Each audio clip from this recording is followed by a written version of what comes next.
Next हम देखते हैं कि what are the levels of health care. ठीक है, इससे पहले आपने यहाँ पे टेबल देखना है कि levels of prevention and health care क्या है। आपने concept of health and disease में देखा होगा कि लेवल्स ऑफ प्रिवेंशन होते हैं। सबसे पहले जब रिस्क प्रेजेंट होते हैं और डिजीज़ को हमने बचाना होता है कि किसी तरह पेशेंट को डिजीज़ ना हो, ठीक है, तो उसके लिए हमने क्या करना होता है, हेल्थ प्रमोट करनी होती है, स्पेसिफिक प्रोटेक्शन करनी होती है, ठीक है। और जब उसके अंदर डिजीज़ हो जाती है तो हम अर्ली डायग्नोसिस और ट्रीटमेंट करते हैं, और जब वो डिजीज़ बहुत ज़्यादा प्रोग्रेसिव हो जाती है तो हम जो है वो रिहेबिलिटेशन कर देते हैं, ठीक है। ये तो हमारे थे लेवल्स ऑफ प्रिवेंशन। यहाँ पे जो हमारा मेन फोकस है वो क्या है, लेवल्स ऑफ हेल्थ केयर पे है, ठीक है। लेवल्स ऑफ हेल्थ केयर समझने के लिए ना आपके पास एक पिरामिड होना चाहिए, ठीक है। ये आपके पास एक पिरामिड है।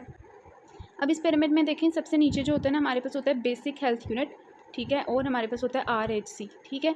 ये दोनों होते हैं सबसे नीचे, ठीक है। उसके ऊपर होते हैं हमारे पास THQ, ठीक है, और हमारे पास होते हैं DHQ, ठीक है।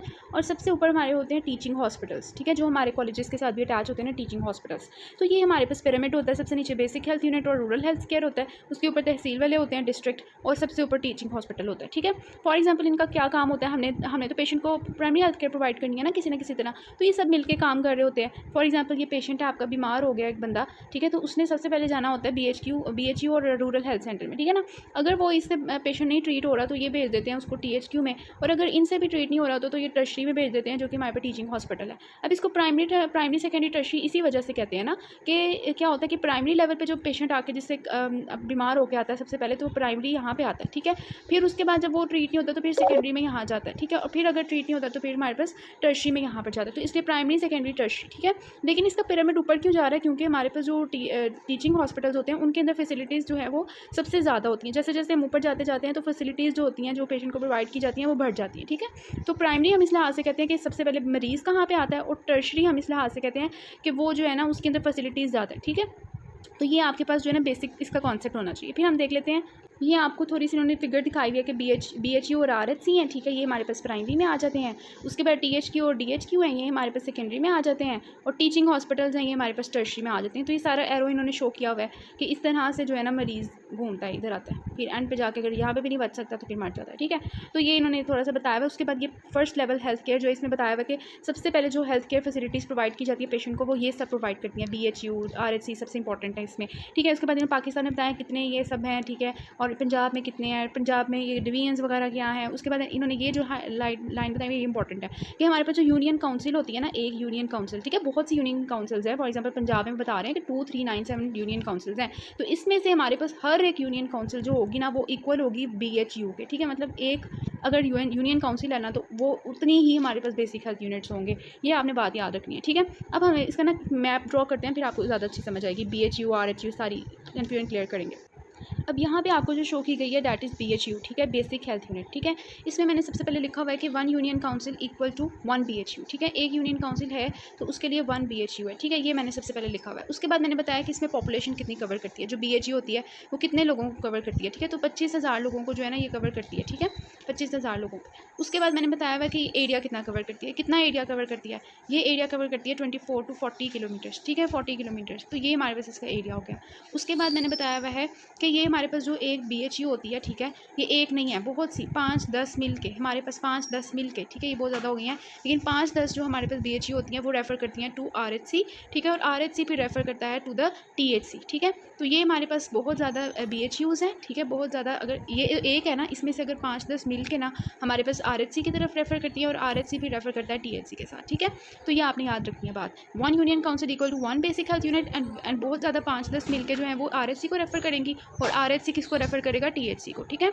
अब जी ये जो आपको एरिया नज़र आ रहा है ना, ये एक्चुअली पूरा एक BHU है, ठीक है। इसमें ये देखें आपको एक बिल्डिंग नज़र आ रही है, ये वाली, ठीक है, बिल्डिंग आपको नज़र आ रही है, ठीक है, ये वाली, और ये आपके पास सारे इसके जो है ना स्टाफ हैं, ठीक है। एक इसमें बिल्डिंग होती है, ठीक है, ये बिल्डिंग है, और हमारे पास स्टाफ होता है। स्टाफ दो तरह का होता है, एक स्टेशन स्टाफ होता है, ठीक है, और एक होता है आउटरीच स्टाफ। इनके नाम से पता चल रहा है कि जो स्टेशन स्टाफ होता है वो ऐसा होता है जो वहाँ पे ही रह के काम करता है, ठीक है, और आउटरीच स्टाफ कौन सा होता है, जो वहाँ पे रह के काम नहीं करता, वो लोगों के पास जाके काम करता है, ठीक है।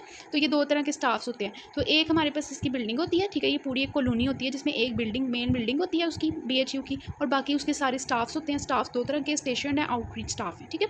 उसके बाद हमारे पास आता है सीक्वेंस वाइज मैं चलूँगी, ठीक है। एक्सेल से, एक्सेल में सबसे पहले आपको सर्विसेज दी हुई हैं, ठीक है, सर्विसेज दी हुई हैं। तो उसके लिए मैंने ये देखें, ये वाला जो है ना इतना पार्ट ये बिल्डिंग का, ठीक है, ये सर्विसेज बनाई हुई हैं, ठीक है।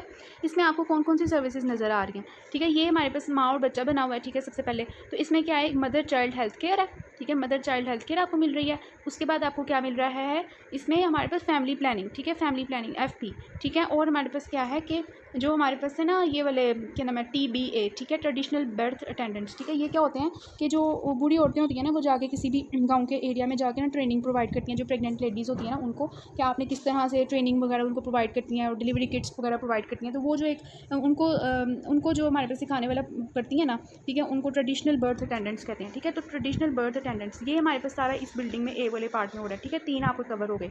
उसके बाद दूसरा होता है इम्यूनिटी, ठीक है, वैक्सीनेशन प्रोवाइड करता है BHU। यहाँ पे आके लोग वैक्सीनेशन करवाते हैं, इम्यूनाइजेशन करवाते हैं EPI स्केड्यूल के थ्रू, ठीक है।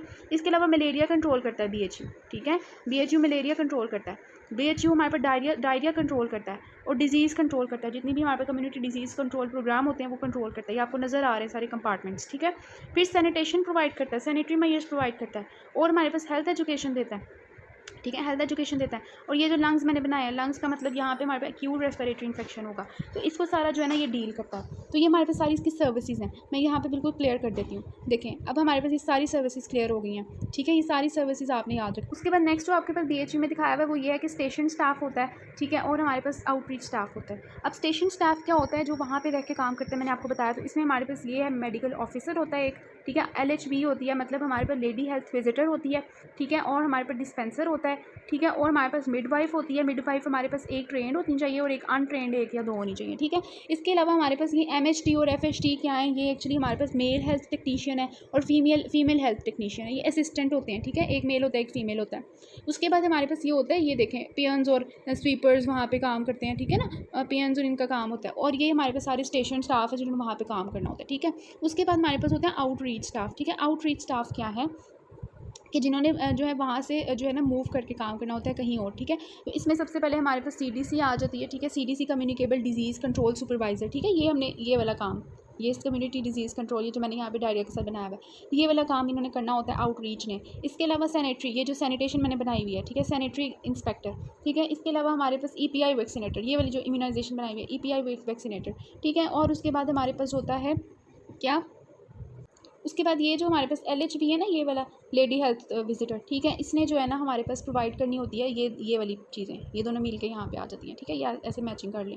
ये हमारे पास इसने प्रोवाइड करनी होती है फैमिली प्लानिंग और मदर चाइल्ड हेल्थ केयर, इसके फंक्शन में हम पढ़ेंगे। तो ये सारा आपके पास एक पूरा जो है ना चार्ट क्लियर हो जाता है, ठीक है। उसके बाद हम देखते हैं, ये आपके पास फुल पिक्चर है BHU की, ये आप याद करेंगे तो आपको सारा क्लियर हो जाएगा।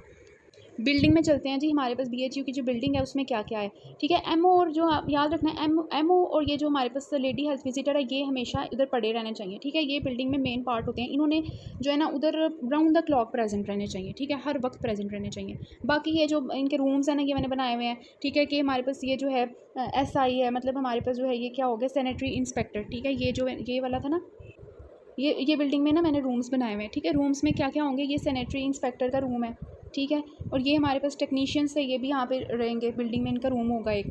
MO का तो रूम होगा ही होगा, इन्होंने हमेशा ही वहाँ रहना होता है। MO और LHV ने तो यहाँ पे रहना ही होना है बिल्डिंग में, ठीक है, इनके बगैर बिल्डिंग कंप्लीट नहीं होती। इसके अलावा ये देखें, डिस्पेंसर का कमरा है, ठीक है। ये हमारे पास जो है क्या है, ये वाला S वाला स्टोरेज रूम है, स्टोरेज होना चाहिए, ठीक है। वेटिंग रूम होना चाहिए, W फॉर वेटिंग रूम, ठीक है। M फॉर मतलब हमारे पास जो है ना जो मदर एंटीनेटल मदर जो है ना उसकी एग्जामिनेशन के लिए, ठीक है।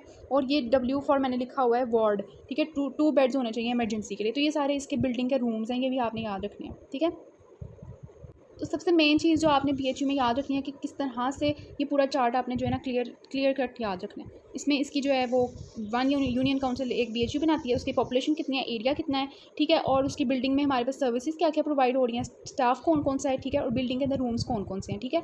और 5 से 10 BHUs जो हैं वो RHC के साथ रेफर करती है, RHC THCs को रेफर करते हैं। और ये जो मैंने साइड पर लिखे हुए हैं ना, ये तीनों, ठीक है, ये दरअसल क्या है, ये है कि जब भी एक पेशेंट है ना वो इनके पास आएगा ना, ये lady health visitor, lady health worker और हमारे पास जो FHWs हैं, इनके पास जब भी हमारे पास कोई पेशेंट आएगा तो ये जो है ना इनको कहेंगे जाओ पेशेंट तुम ये BHU के अंदर चले जाओ, ठीक है।